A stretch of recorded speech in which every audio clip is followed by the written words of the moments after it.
One more quick update before the car goes into scram. Set to be picked up and brought down there tomorrow morning at 8:30 a.m. So hopefully things will get cracking on this pretty soon. I did finally receive my other set of SAP skirts I picked up. So those are in hand and they're in better shape than my other factory set. Not original to this car, but they are actual OE SAPs. So that along with the new front bumper, and I got to get a new badge as well for the front. That'll be going into the paint booth here pretty soon. All of that is being done because of the infamous GTO broken bumper tabs. Basically, if you work on your car and you're somewhat ham-fisted like me, then you're going to run into that. Only this side is completely obliterated. The other side, the tab is missing on the bumper side of it.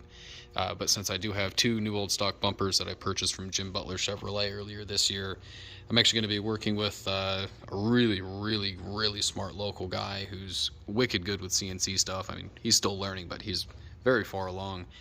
And we're actually going to try and do a fairly small production run of either stainless steel or just CNC'd bumper reinforcement tabs or complete replacement tabs for people that already have theirs broken. That is part of the reason why I did take the splitter off. It is carbon, but it's a fairly large piece, and since most of the weight is, the brunt of it's on the bumper, that's part of the reason what accelerated the tab, basically degradation, and then they just eventually shattered. But since I have a tubular bash bar, obviously I can't use my factory foam support, the bash bar support for the bumper itself. So I'm going to have to make something here pretty shortly. I got some foam on hand that I can use, and I'm just going to end up bracing underneath the two bigger flat areas, so right underneath the grill insets. But speaking of grills, I did also manage to snipe a fairly rare, roughly 15-year-old set of West Coast Speed, so OG Spencer stuff. And they're a very OEM style hex insert for the SAPs and the driver's side, which this side they're backwards right now.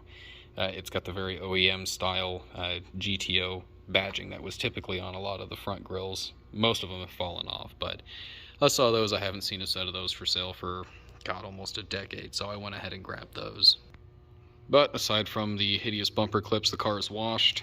The rest of the brakes are done, so I went ahead and redid the rears and pretty much deep cleaned everything for those. I did have to grind a little bevel on the inside of the hub bore just to seat over the small stepping on the lip on that. I didn't record anything about that, but the brakes are all finished up, everything's been bled, new pads are in place. It went together a lot smoother this time. I had R1 Concepts rotors on the car previously, and I figured out after doing some measurements that they're actually out of spec compared to what the factory spec was for 2010 to 15 Camaro SS front rotors, which is what's on the front with the Bonham kit, and a base model LS3 C6 Corvette rear rotor, which is a direct slip-on minus that little grind you have to put in the hub. But you have a Dremel, you can do that yourself, but the fronts did require machine work like I had mentioned.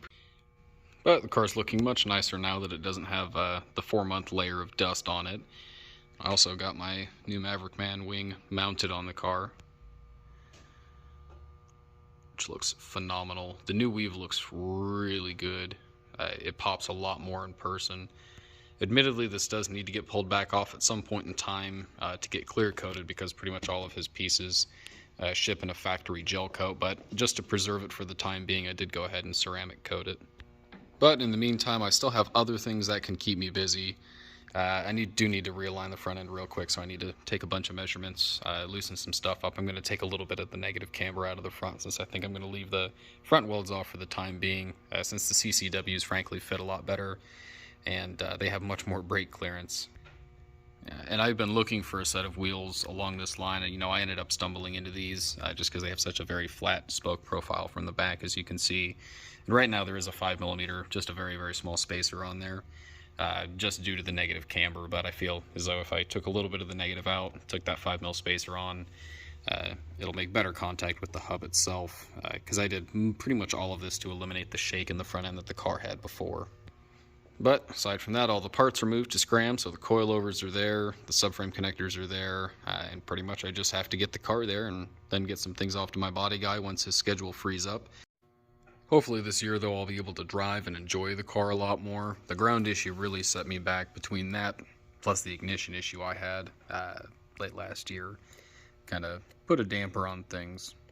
But hopefully shortly the car will go into an alignment right after I get it out of scram. As you can tell, took a lot of the negative camber out. I was really hoping to get away without having to run a spacer, but a plus 50 is just sunk in a little bit too far for me, and I still do want to keep just a smidge of negative camber in the front for when I do go corner carving.